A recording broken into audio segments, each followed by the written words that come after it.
Olá, pessoal. Esse tutorial é para a gente falar dos próximos dois filos que vem na nossa linha evolutiva, que são os platiomintes e os mesozoas, né? Vamos começar pelos os platiomintes. Eles compõem um grupo muito importante. Ele é considerado como um grupo-chave na evolução dos animais, porque é a partir dele que surgem as 4 características que definem os animais e que estão relacionados com a locomoção.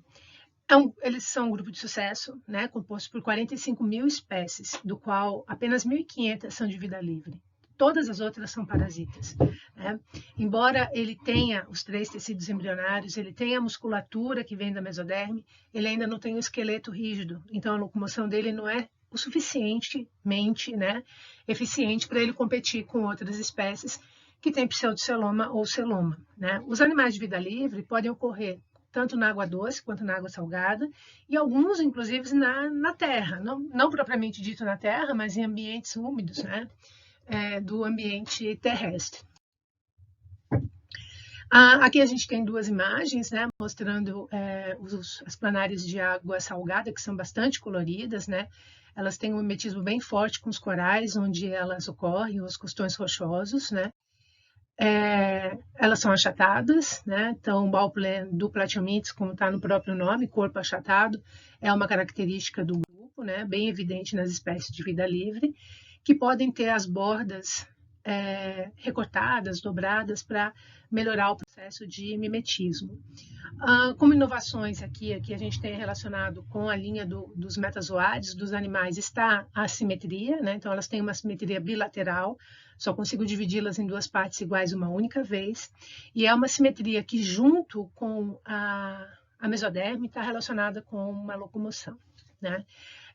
Então, agora a parte da frente é diferente da parte de trás. Como vocês veem aqui na imagem, essa planária marinha, ela não tem ainda uma cefalização tão evidente, mas a parte da frente ela entra primeiro no ambiente. Veja que ela entra levantadinha, né, para monitorar esse ambiente. A parte de cima é diferente da parte de baixo. A de baixo ela está relacionada com a locomoção. Veja que ela rasteja pela parte de baixo. E a parte de cima ela está relacionada com a proteção, né, tanto pelo mimetismo, quanto por portar uma célula muito importante, que são umas células chamadas de rabditos. A simetria lateral, então, permite estabelecer apenas, né, a direita e a esquerda, né, como imagem espelho. E lembrando que a partir daqui dos platiomintes, a simetria bilateral ela é considerada como primária. E alguns animais que lá na frente voltam a ter um estilo de vida sedentário, acabam retornando secundariamente à simetria radial, né? Isso como uma cópia do Bauplan, né? Como a gente diz popularmente. Então, na parte do corpo que entra primeiro no ambiente, há uma concentração dos órgãos sensoriais, né? Então, aqui no caso, são as manchas ocelares, que ainda não formam imagem, mas é possível detectar luz e escuro. As aurículas, né, que parecem essas orelhinhas aqui, na verdade, elas sentem o cheiro, né, do ambiente com elas. E a gente ainda tem aqui estatocistos, né, que permite ela ter um senso de direção, né, se ela está indo para frente, para trás, para baixo, para cima, que é bem, bem importante. O sistema nervoso ele se concentra na frente, que é para poder suprir esses órgãos mais rapidamente, né? Ele ainda não é um sistema nervoso totalmente centralizado, também a gente não tem uma cefalização tão evidente, né? Mas aqui já é o ponto de início desse Bauplan.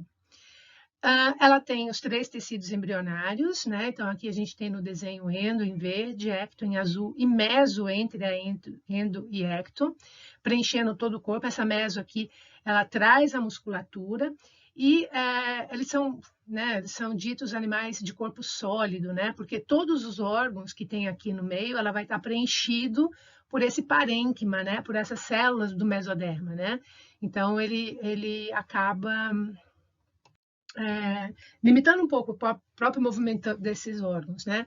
Uma foto numa lâmina, né? Ela seria dessa forma. Então, a gente vê a endoderme revestindo aqui a cavidade digestiva, a gente vê a ectoderme aqui por fora formando a epiderme e todo o interior do corpo preenchido de rosinha aqui, né? De cor de rosa, que é a mesoderme.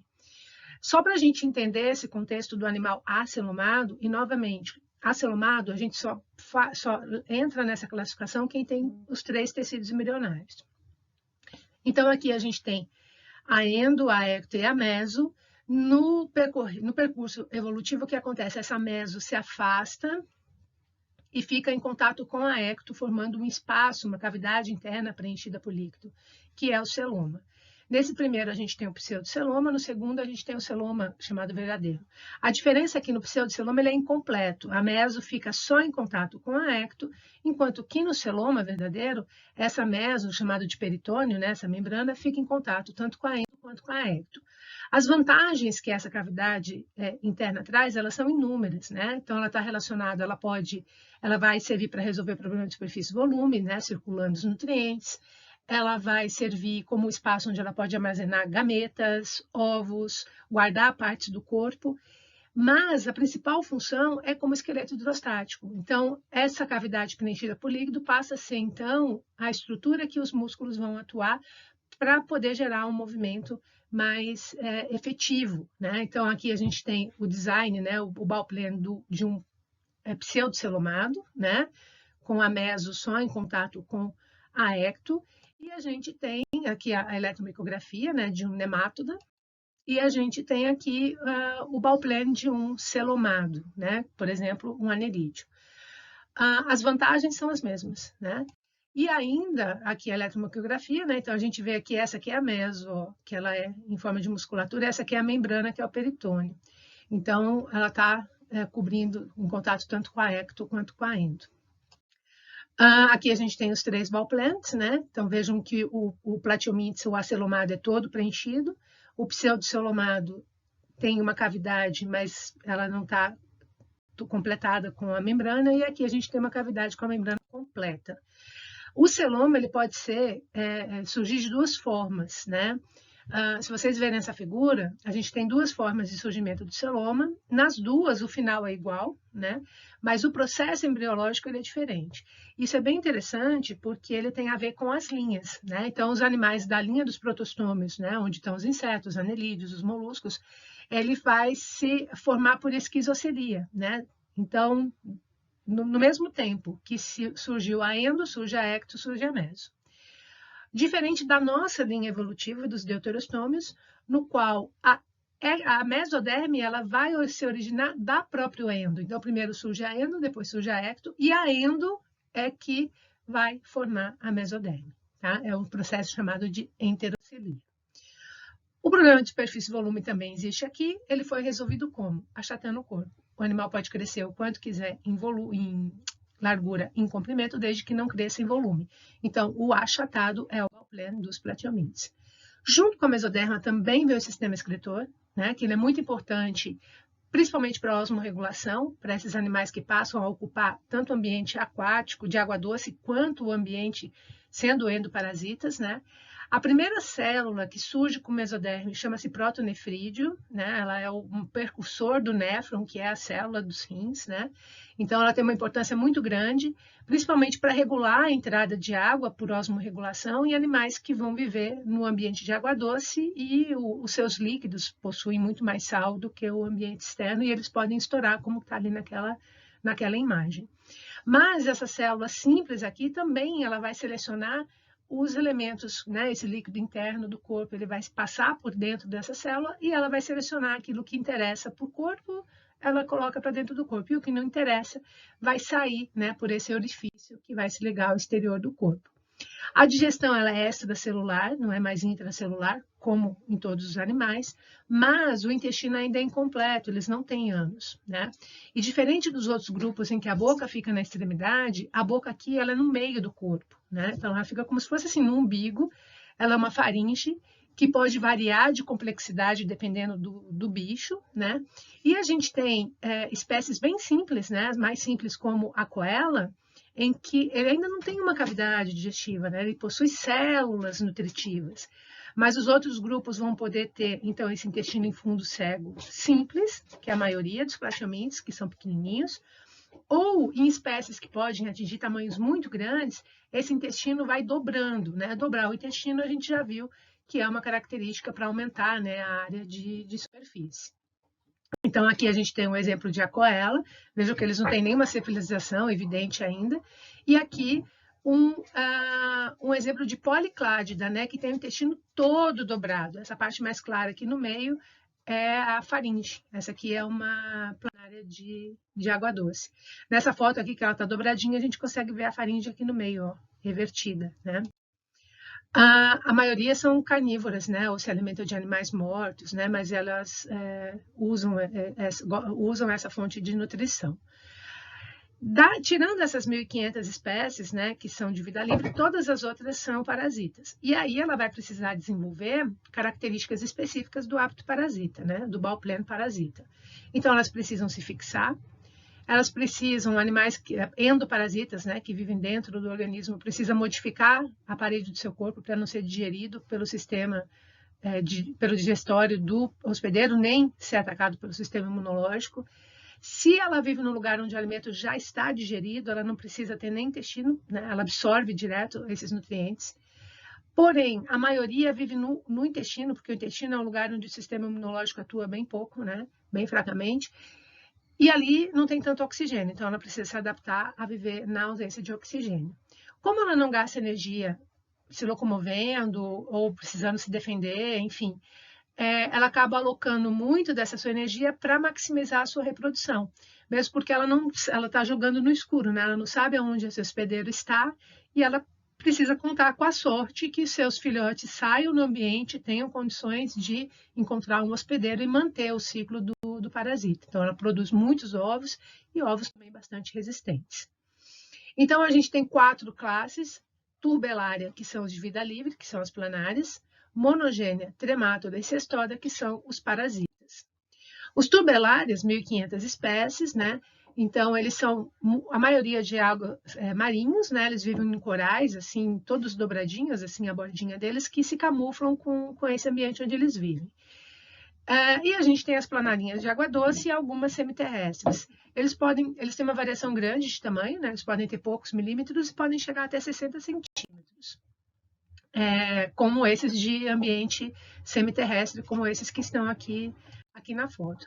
Essa é a planária cabeça de seta. Esse bicho ele é invasor aqui para a gente. Ele veio com as plantas ornamentais que vieram de fora. E hoje eles estão soltos no ambiente, esses podem chegar até 60 centímetros, e eles são predadores e podem ter um impacto no ambiente, sim, como qualquer espécie invasora, né? Olhando aqui a estrutura do corpo de um Platyomintes, de um turbelária de vida livre, ele vai ter a parte de baixo diferente da parte de cima, a gente já sabe, né? A parte de baixo ela tem cílios e tem muito muco, porque ele se locomove por rastejamento. A parte de cima, ela vai ter uma coisa muito interessante, que é uma célula chamada rabidito, uma estrutura, né, que fica dentro da célula, chamada de rabiditos. Rabiditos só ocorre em Platyomintes. É como se fosse uma espinha, assim, uma estrutura mucosa, que numa situação estressante, seja por conta de diferenças térmicas, de temperatura, seja por conta de estresse mesmo, de risco, essas células que ficam na parte de cima, né, que a parte de cima do corpo é para proteção, elas arrebentam, vão formando um muco que escorre ao redor do corpo dessa planária e forma tipo uma cápsula de proteção, né, que ela pode resistir a essas condições estressantes. Então, como eu disse para vocês, a maioria é carnívora, algumas poucas detritívoras, algumas poucas herbívoras. Aqui a gente tem uma planária nossa, né, do nosso litoral paranaense, predando um filhotinho de caramujo africano, que é uma espécie invasora, né? Então, ela coloca a sua faringe dentro e ela vai, então, arrancando pedacinhos. E aqui a gente tem uma foto de uma planária marinha, muito linda essa planária, e essas bolinhas amarelas que tem ali em cima são os rabiditos que servem para proteger, né? Aqui ela está fazendo pequenos nados, ela consegue com a musculatura ter esses pequenos movimentos da borda, né, do corpo dela, e com a jato propulsão, né, também usando o próprio movimento da água, fazer esses pequenos nados. Essa foto é bem legal também, porque dá para a gente ver a diferença aqui na parte de baixo e na parte de cima, né? Lembra que eu disse para vocês, parte da frente diferente da de trás, parte de baixo diferente da de cima, característica de animais com simetria bilateral.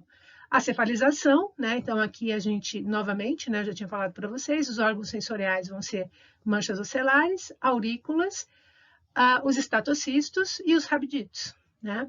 E a cefalização ela também vai variando, né? Então, ela não tem, muitas não têm uma cefalização tão evidente, mas a parte da frente já começa a se diferenciar. Elas têm dois tipos de reprodução. Na reprodução sexuada, a gente tem os indivíduos são hermafroditas simultâneos. Então, quando eles se encontram, a cópula também é simultânea. Então, a parte masculina fecunda a feminina da outra, os dois saem grávidos, né? Então, eles se encontram de frente, há essa troca de material genético. Não há espaço no corpo para ela manter os ovos, então ela rapidamente vai ter que botar esses ovos. Na verdade, é um casulo, ali dentro tem mais de uma planarinha, né? Que ela coloca na vegetação até dar o tempo dela se desenvolver e então ela sair para o ambiente. Mas aqui também a gente tem altos poderes de regeneração e a planária é amplamente estudada, principalmente pela medicina, por conta dessa questão de regeneração e transplantes de órgãos. E aqui mostram experimentos, né, clássicos que se fazem com a planária, que diferentes partes do corpo que você corta regenera a outra parte que foi perdida, né? E isso muito rapidamente. Entrando agora no grupo dos parasitas, os monogenoides, ou monogênia, né? São ectoparasitas, né? São os únicos que são ectoparasitas de peixe, então eles vivem externamente, né? Ou em cavidades do corpo em contato com o meio externo. Então eles podem viver ou nas nadadeiras, ou nas brânquias, na cavidade da narina, na cavidade da boca, no sistema urogenital, que tenham contato com o meio. Elas não têm uma dependência de ter que ficar nesse hospedeiro o tempo todo, ela pode se soltar e ir para o ambiente, tanto que a larva dela é uma larva que se movimenta no ambiente. E eles podem se fixar temporariamente para se alimentar de muco, de escamas, de resíduos, né? São muito pequenininhos, né? E a grande característica utilizada pelos biólogos para poder identificar as espécies são as estruturas, as ventosas, os ganchos, né, ou os dentes que ela usa para se prender no hospedeiro. Né? O ciclo de vida é muito simples, só tem um hospedeiro. Geralmente ele tem uma relação evolutiva com esse hospedeiro e por isso que ele chama monogênia, né, que significa um ciclo de vida. Tremátoda e cestoda já são endoparasitas, né? O tremátoda se caracteriza muito pelas ventosas, né, que podem ser em cima, no meio ou embaixo, né? E, diferente do monogênia, ele agora vai ter um ciclo de vida mais complexo, né? A parede do corpo, o tegumento, vai ter que ter aquela proteção, porque agora eles vivem dentro do corpo do hospedeiro. E, com relação à reprodução, o Bauplan de um endoparasita é ser hermafrodita, né? Porque imagina, conseguir entrar no hospedeiro e nesse hospedeiro só tiver indivíduos do mesmo sexo, ele acaba perdendo, né, essa oportunidade de reprodução. Então, normalmente, eles são parasitas, eles são endoparasitas, eles são hermafroditas. Tem algumas exceções, por exemplo, o esquistossoma, que é um tremátoda, tem macho e fêmea. Então, quando o macho encontra uma fêmea, como é uma coisa muito rara e ele pode correr o risco de perdê-la, ele dobra o corpo, né, formando como se fosse assim um receptáculo e carrega ela sempre juntinho dele. Ela é a mais magrinha, né, que fica sempre carregando junto com ela para não perder a sua fêmea, principalmente para outro macho, e poder se reproduzir sempre, né. Eles se alimentam de sangue, né, então os dois acabam se alimentando bastante de sangue. Tem um ciclo de vida muito complexo e fascinante até, né, se a gente pensar, porque no ciclo de vida ele vai envolver um vertebrado e um invertebrado e um sistema assim extremamente complexo, né? Na verdade, se pensar assim, a gente tem eles têm tantos desafios para conseguir se reproduzir, e é muito difícil a gente pensar que ainda hoje, né, com todo o sistema de urbanização que a gente tem, a esquistossomose, por exemplo, ainda é uma doença que acomete muitas pessoas no Brasil. Eu vou fazer aqui o exemplo, então, da facíola e do esquistossoma, né? Que são endoparasitas, e como endoparasitas podem chegar até 7 metros, né? Bastante grande, diferente das planarinhas, né? Que são pequenas. Olha só que loucura. Então, vamos começar aqui tanto com a facíola quanto com o esquistossoma, né?